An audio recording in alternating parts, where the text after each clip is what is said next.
ونحن على ذلك لمن الشاهدين والشاكرين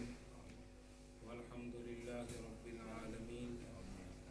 إن الله وملائكته يصلون على النبي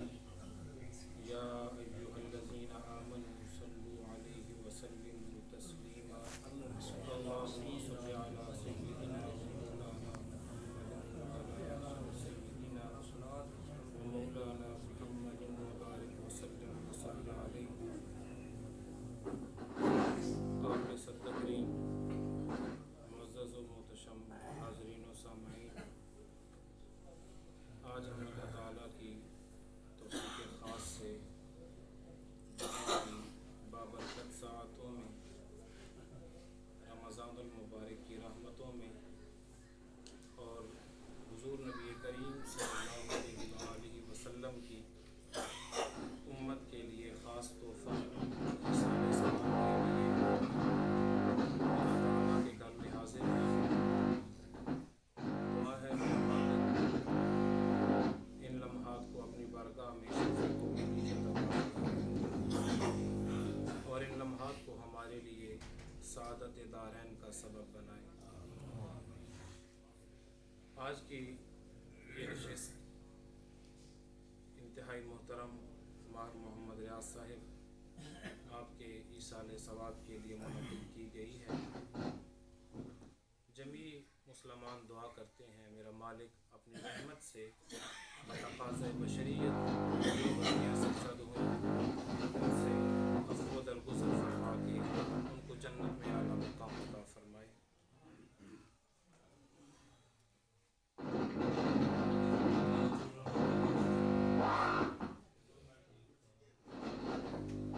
موت ایک ایسی اٹل حقیقت ہے جس کا انکار کسی مذہب نے نہیں کیا، لیکن موت کے اثرات اور اس کے بعد کے معاملات ہر مذہب کے مختلف ہیں۔ جو انداز حضور نبی کریم صلی اللہ علیہ وآلہ وسلم نے مسلمانوں کو عطا فرمایا وہ اور کسی کو نہیں ملا۔ ہر مذہب نے اپنے مرنے والوں کو ٹھکانے لگانے کے لیے مختلف انداز اپنائے۔ کسی نے کہا کہ اگر ان کو جلا دیا جائے تو یہ ان کے گناہوں کا کفارہ ہوگا۔ کسی مذہب نے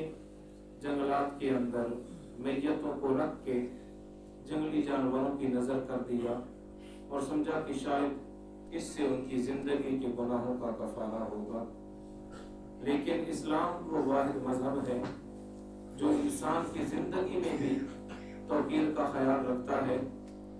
اور مرنے کے بعد اس کو اتنی عزتیں دیتا ہے کہ وہ مسلمان جو ہمیشہ کے لیے امام کے پیچھے کھڑا ہوتا رہا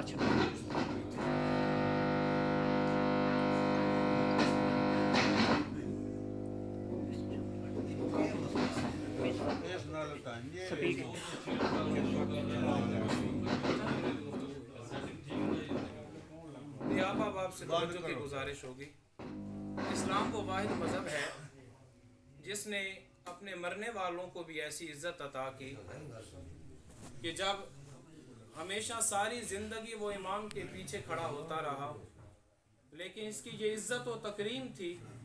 کہ مرنے کے بعد امام بھی اس سے پیچھے کھڑا ہوا اور اس کو سب سے آگے کھڑا کیا گیا۔ اب یہ میت اتنی محترم اور متبرک ہو گئی کہ اس کے اعمال کو اللہ تعالیٰ نے اپنے پردہ رحمت کے اندر چھپا لیا، اور وہ زندگی کے معاملات جو اچھے تھے یا برے تھے، حضور نبی کریم صلی اللہ علیہ وآلہ وسلم نے ارشاد فرمایا کہ ہر مرنے والے کے تمام اعمال اس کی زندگی تک موقوف ہو جاتے ہیں، مرنے کے ساتھ اس کے نیک اور برے اعمال بند ہو جاتے ہیں، لیکن 3 اعمال ایسے ہیں جو مرنے کے بعد بھی اس کو فائدہ دیتے ہیں۔ ان میں سے ایک یہ عمل ہے کہ جب مسلمانوں کی ایک جماعت اس کے لیے دعائے مغفرت کرے گی تو میرا مالک اس دعا کے تصدق سے مرنے والے کے گناہوں کو معاف فرما دے گا، اور یہ ایسا عظیم انعام ہے۔ حدیث ترمذی ہے، حضور نبی کریم صلی اللہ علیہ وآلہ وسلم نے ارشاد فرمایا کہ جب بندہ مومن قبر سے نکلے گا، نکلنے کے بعد دیکھے گا کہ اس کے بہت سے گناہ جو اس کائنات میں تھے، جو صغائر گناہ میں ہیں، کبائر نہیں تھے، گناہ کبیرہ کا مرتکب نہیں ہوا، وہ موجود نہیں ہوں گے، اور نیکیوں کا ایک تسلسل، ایک انبار لگا ہوا ہوگا۔ وہ حیرت کے ساتھ پوچھے گا اے رب ای شیء ھذا، اے میرے مالک یہ کیا ہے؟ میں تو گناہ لے کے آیا تھا، میں تو نیکیاں قلت کے ساتھ لے کے آیا تھا، یہ اتنی بلندی کی، اور حدیث مبارکہ میں آتا ہے کامثال الجبال، وہ نیکیاں اتنی بلند ہوگی لگتا ہے پہاڑوں تک پہنچی ہوئی ہیں۔ وہ حیرت کے ساتھ سوال کرے گا میرا مالک میں تو گناہوں میں زندگی گزار کے آیا تھا، میرے دامن میں تو نیکیوں کے اتنے انبار نہ تھے، یہ کہاں سے آ گئے؟ تو اللہ تعالیٰ ارشاد فرمائے گا، اور جب آقا علیہ الصلوۃ والسلام نے یہ حدیث مبارکہ بیان فرمائی، راوی فرماتے ہیں کہ آقا علیہ الصلوۃ والسلام نے اتنا تبسم فرمایا کہ آپ کے دانت اور داڑھیں نظر آنا شروع ہو گئی۔ تو آقا علیہ الصلوۃ والسلام فرماتے ہیں کہ اللہ تعالیٰ ارشاد فرمائیں گے کہ حیرت کی کوئی بات نہیں کہ میرے گناہ کس طرف چلے گئے، یہ نیکیاں کہاں سے میرے پلڑے میں ڈال دی گئیں، بلکہ اللہ تعالیٰ ارشاد فرمائیں گے والدوں کا استغفر لکا، وہ جو اولاد تو کائنات میں چھوڑ کے آیا تھا انہوں نے دعا کے لیے ہاتھ اٹھائے ہیں، اللہ تعالیٰ نے اس دعا کے صدقہ سے تیرے گناہوں کو نیکیوں کے اندر تبدیل فرما دیا ہے۔ تجھے امت مسلمہ کے لیے ایسا عظیم انعام ہے جو دیگر امتوں کے لیے نہیں ہے۔ اور جو آیہ مبارکہ تلاوت کرنے کا شرف حاصل کیا، اللہ تعالیٰ نے ارشاد فرمایا والذین صبروا ابتغاء وجہ ربہم، وہ لوگ ایمان کے اعلیٰ درجے پہ فائز ہیں جنہوں نے صبر کیا اور اللہ کی رضا کے لیے صبر کیا۔ تو اب صبر کیا ہے؟ کائنات کے اندر 3 مقام تمام مذاہب کے درمیان ایسے ہیں جن میں عقل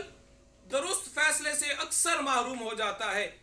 جب انسان حالت خوشی کے اندر ہوتا ہے وہ ایسا وعدہ کر بیٹھتا ہے جو اس کی بساط میں نہیں ہوتا،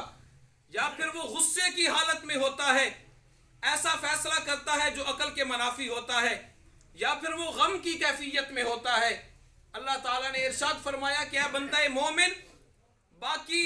جو بھی فیصلہ میں کرتا ہوں کوئی اس کو چیلنج نہیں کر سکتا، جو کچھ بھی میں کرتا ہوں کوئی مجھ سے سوال نہیں کر سکتا، لا یسأل عما یفعل وہم یسألون، میں ہر ایک سے پوچھوں گا کیا کیا، مجھ سے کوئی نہیں پوچھ سکتا۔ لیکن فرمایا جو بندہ مصیبت کے وقت صبر کرے گا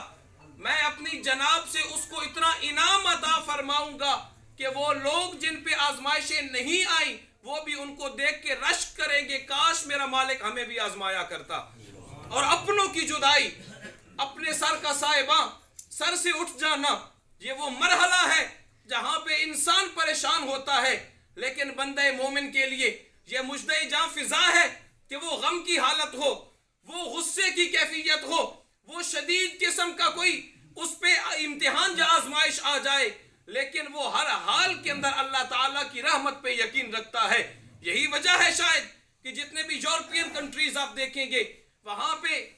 خودکشی کی شرح بہت زیادہ ہوگی، لیکن مسلمان معاشی تنگی کے باوجود، سخت امتحانوں کے باوجود وہ اس طرف کیوں نہیں جاتے جب بہت کم پرسنٹیج ہے؟ اس لیے کہ اس کو جو بھی غم ملتا ہے وہ اس غم کو اپنی برائی نہیں سمجھتا، بلکہ یہ سوچ کے قبول کر لیتا ہے کہ یہ میرے مالک کا میرے اوپر انعام اور آزمائش آئی ہے، اور آزمائش اسی کو دی جاتی ہے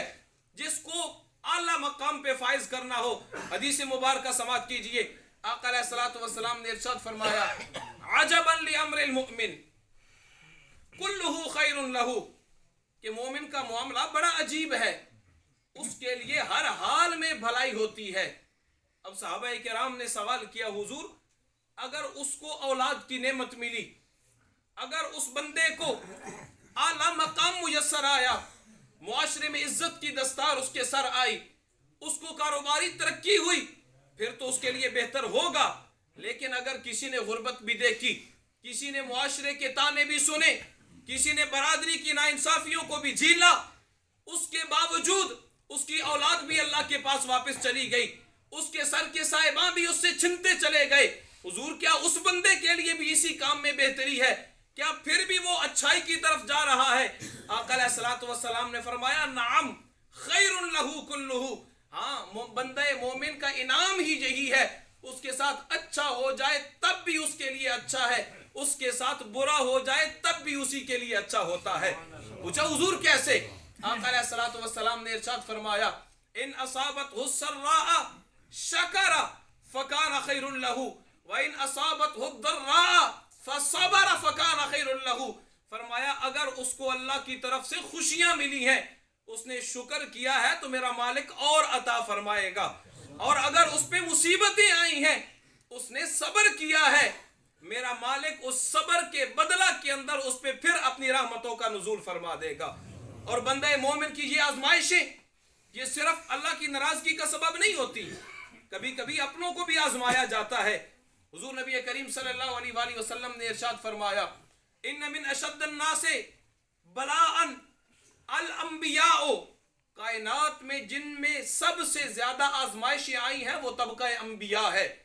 ثم الذین یلونہم ثم الذین یلونہم، پھر وہ طبقہ جو ان کے زیادہ قریب ہے اولیاء کا، پھر وہ طبقہ جو ان سے زیادہ قریب ہے صوفیاء کا، پھر وہ طبقہ جو نیک لوگوں کا ہے۔ فرمایا جو اللہ کے جتنے قرب میں ہوتا چلا جائے گا امتحان کی کیفیت اتنی بڑھتی چلی جائے گی، اور یہ امتحان جب آتے ہیں اور پھر بندہ مومن اگرچہ کر کچھ نہیں سکتا، صبر کے ساتھ صرف اتنا کہتا ہے مالک میں تیری رضا پہ راضی ہوں، جہاں بھی رکھے جس حال میں بھی رکھے، پھر میرا مالک فرشتوں کے درمیان فرماتا ہے باہا بہم الملائکہ کہ اے فرشتوں تم کہتے تھے کہ یہ بندہ جا کے کائنات میں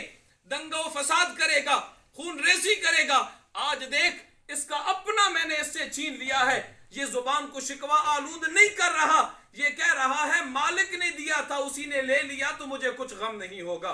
تو یہ اللہ تعالیٰ نے اس امت مسلمہ پہ صبر کے جو انعامات عطا فرمائے ہیں۔ مشکات شریف کی ایک حدیث مبارکہ ہے، حضور نبی کریم صلی اللہ علیہ وآلہ وسلم نے ارشاد فرمایا ما یصیب المسلم من ہم ولا غم ولا حزن ولا اذن حتى الشوکہ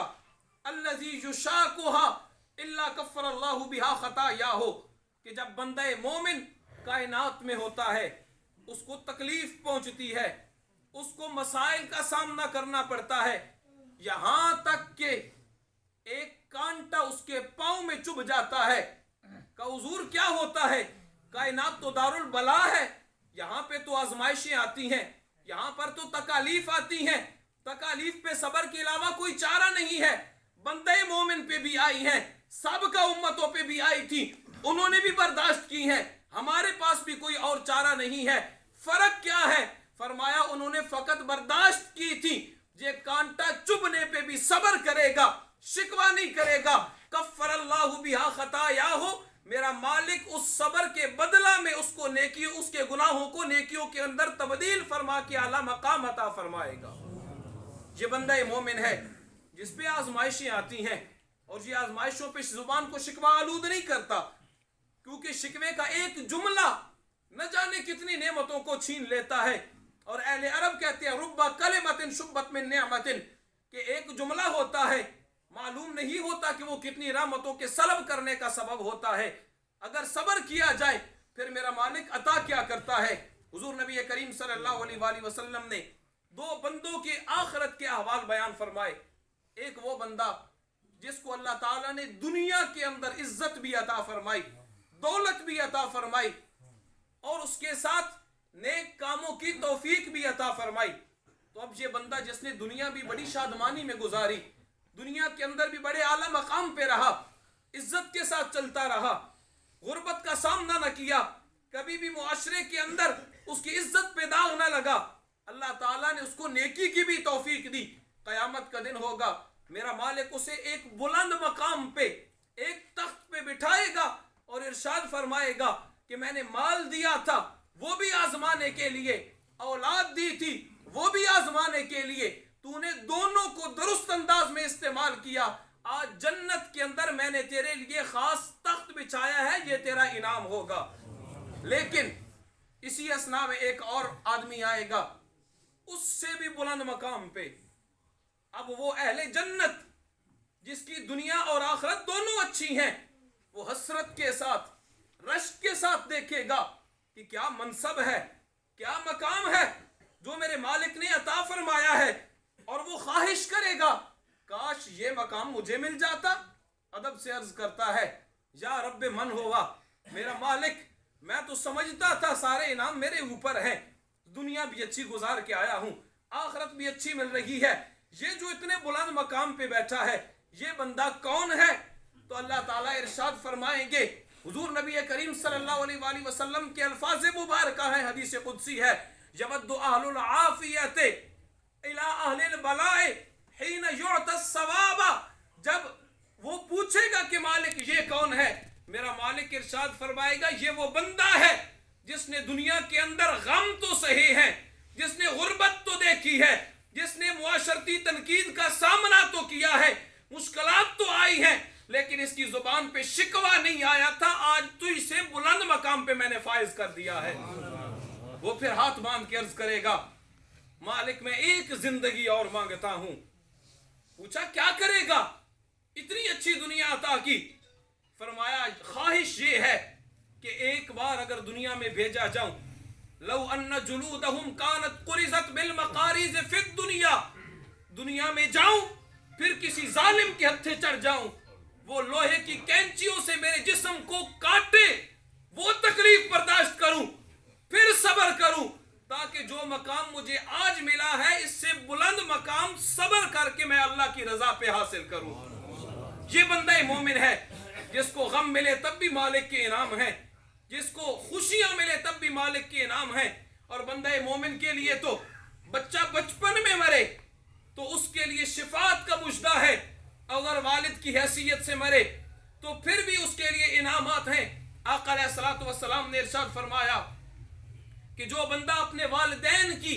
قبر پہ من زار قبر ابویہ لیلۃ الجمعۃ فقرأ یاسین کتب مع الابرار،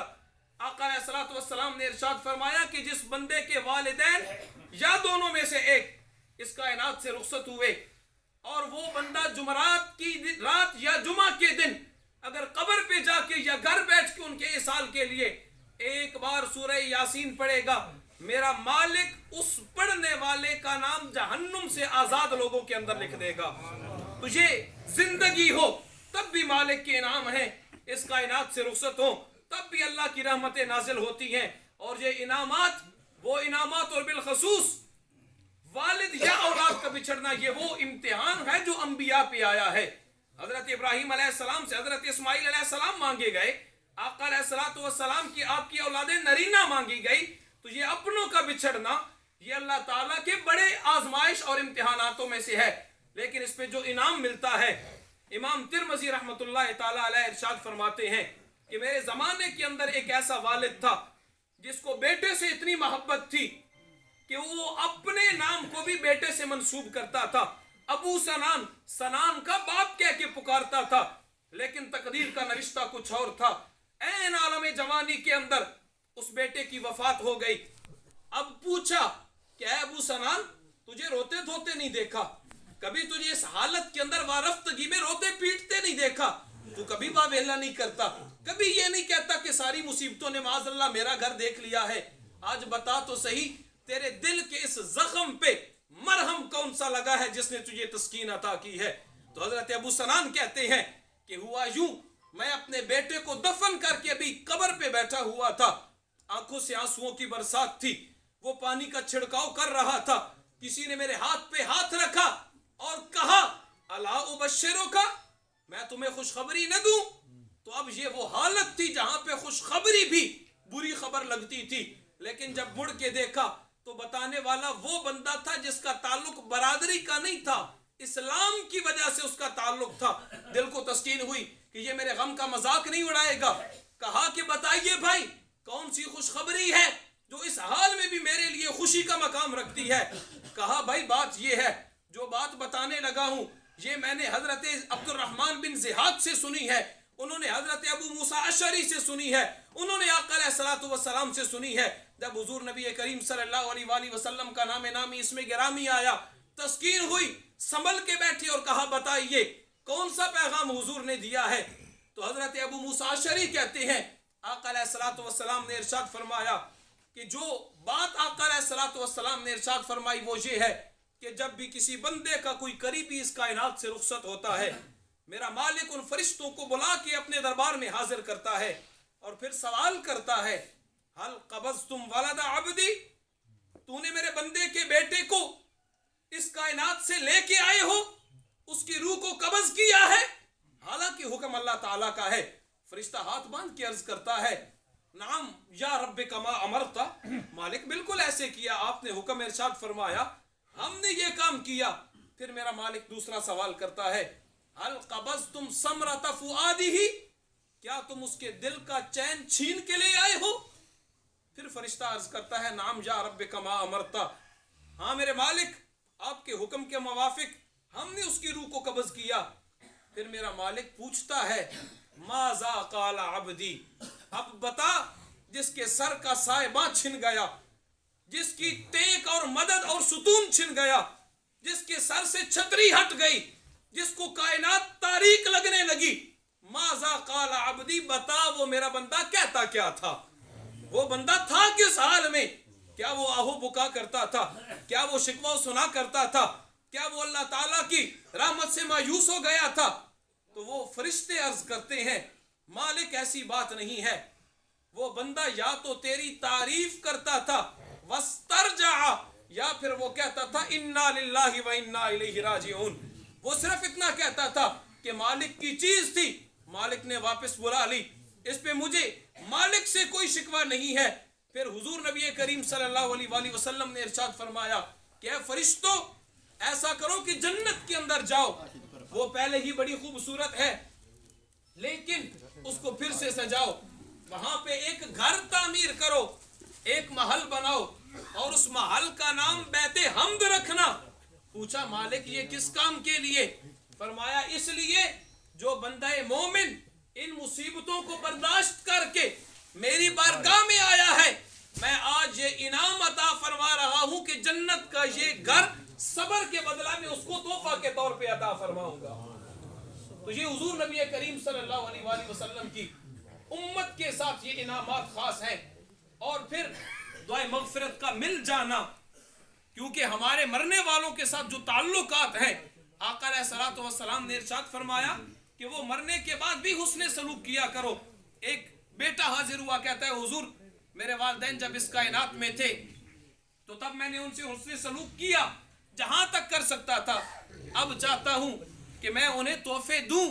ان کے ساتھ محبت کا اظہار کروں۔ آقا علیہ الصلوۃ والسلام نے ارشاد فرمایا، ان ہدیۃ الاحیاء للاموات الاستغفار لهم والصدقۃ عنهم، فرمایا جو زندہ لوگ مرنے والوں کو تحفہ دے سکتے ہیں ان میں سب سے بہترین تحفہ ان کے لیے دعائے مغفرت ہے۔ اور فرمایا والصدقۃ عنہم، ان کی طرف سے صدقہ دینا ہے۔ فرمایا یہ تمہارے کام ان کو معلوم بھی ہوتے ہیں اور اللہ تعالیٰ ان پہ رحمتوں کا نزول بھی فرماتا ہے۔ امام دارقطنی کی روایت، آقا علیہ الصلوۃ والسلام نے ارشاد فرمایا، ان من اعمالکم تعرض علی اقاربکم وعشائرکم، کہ جو تمہارے کام ہیں یہ تمہارے جنتی رشتہ داروں اور تعلق داروں کے سامنے قبر میں پیش کیے جاتے ہیں۔ پوچھا حضور کیا ہوتا ہے ان سے؟ وہ تو اس کائنات سے جدا ہو گئے، معلوم ہو یا نہ ہو، دونوں حالتوں میں کیا فائدہ؟ فرمایا ان یکونوا خیرا فیفرحون، اگر وہ کام اچھے ہوں تو وہ قبر میں بیٹھ کے مسرت کا اظہار کرتے ہیں، وَإِن يَكُونُوا غَيْرَ ذَلِكَ، اگر کام اچھے نہ ہوں، اگر معاملہ اس کے برعکس ہو، پھر ان پہ کام پیش کیے جائیں۔ پوچھا حضور پھر وہ کیا کریں گے؟ آقا علیہ الصلوۃ والسلام نے ارشاد فرمایا وہ دعا کریں گے، قالوا اللہم لا تمتہم حتی تہدیہم کما ہدیتنا، وہ دعا کریں گے کہ میرا مالک ان میری اولاد کو، تعلق داروں کو تب تک موت نہ دینا جب تک انہیں ہدایت عطا نہیں فرما دیتا۔ تو یہ دعا کا وہ سلسلہ ہے کہ جو کرنے والا ہے وہ بھی فائدہ میں ہے، جس کے لیے کی جا رہی ہے وہ بھی فائدہ کے اندر ہوتا ہے۔ صرف غرض اس بات کی ہے کہ ان مرنے والوں کے ساتھ حسن سلوک اس انداز میں کیا جائے۔ آقا علیہ الصلوۃ والسلام نے عید کے دن گوشت کا ایک تشت اپنے ایک صحابی کو دے کے بھیجا اور فرمایا فلاں بستی کے اندر ایک ضعیف عورت ہے، اس کو جا کے دے دیجئے۔ پوچھا حضور اس کے ساتھ کوئی تعلق داری نہیں ہے، کوئی قربت نہیں ہے، کوئی رشتہ داری نہیں، پھر یہ تحفے تحائف کا تبادلہ سمجھ سے بالا تر ہے. آقا علیہ الصلوۃ والسلام نے ارشاد فرمایا وہ میری والدہ کی سہیلی تھی, میں اپنی والدہ کے تعلق کا احترام کر کے ان کو جنت کے اندر بھی سکون عطا کرنا چاہتا ہوں. تو مرنے والوں کے ساتھ حسن سلوک یہ بھی ہے کہ جو ان کے تعلق دار ہیں ان کا احترام کیا جائے, ان کے ساتھ حسن سلوک کیا جائے. اور آقا علیہ الصلوۃ والسلام نے اپنے صحابہ کو یہ حکم ارشاد فرمایا تھا کہ اگر والدہ اس کائنات سے رخصت ہوئی تو اپنی خالہ یا ماں کے قائم مقام جو بھی عورتیں ہیں ان کو وہی مقام عطا کرو. اس حسن سلوک کے تصدق سے اللہ تعالیٰ انہیں شرف و فاضمانی عطا فرمائے گا. اور یہ پھر ایک یک طرفہ عمل نہیں کہ آپ کے کاموں کا ثواب مرنے والوں کو, بلکہ اگر وہ نیک ہیں اور بخشے ہوئے ہیں تو میرا مالک یہ ثواب ریٹرن فرمائے گا, آپ کے پلڑے میں ڈالے گا. قرآن مجید کی آیت مبارکہ ہے جب حضرت موسیٰ علیہ السلام اس سفر پہ حضرت خضر علیہ السلام کے ساتھ تھے, اہل مدین کی اس دیوار کو پھر سے تعمیر کیا تو انہوں نے سوال کیا کہ حضور جن لوگوں نے کشتی میں مفت سواری کرائی تھی ان کی تو کشتی توڑ دی, انہوں نے کھانا بھی نہ دیا اور ان کی دیواریں تعمیر کی, خود مستری بن کے اللہ کے نبی کو مزدور بنا دیا. فرمایا بات ان کی نہیں ہے, مسئلہ یہ ہے کہ یہاں پہ دیوار کے نیچے دو بچوں کا خزانہ دفن ہے جو ابھی بچپن کی حالت میں ہے, یتیم ہیں,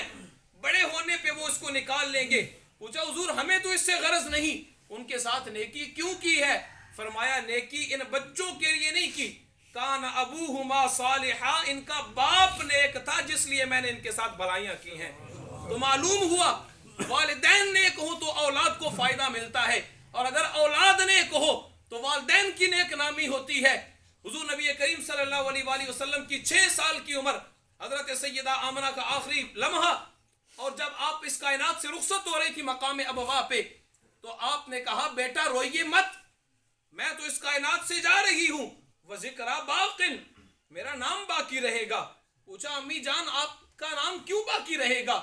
وہ ملکہ سبا, وہ تخت بلقیس کی مالکہ, وہ سلطنت ایران پہ 100 سال حکومت کرنے والی عورت, سب کا نام مٹ گیا, آپ کا کیوں باقی رہے گا؟ کہا بیٹا معاملہ جدا ہے, انہوں نے دولت کے زور پہ ناموری حاصل کی, انہوں نے تخت و تاج کے بلبوتے پہ اپنا نام کمایا. وَوَلِدْتُ طُہْرًا, میری اولاد نیک ہے, یہ میرا نام مٹنے نہیں دے گی.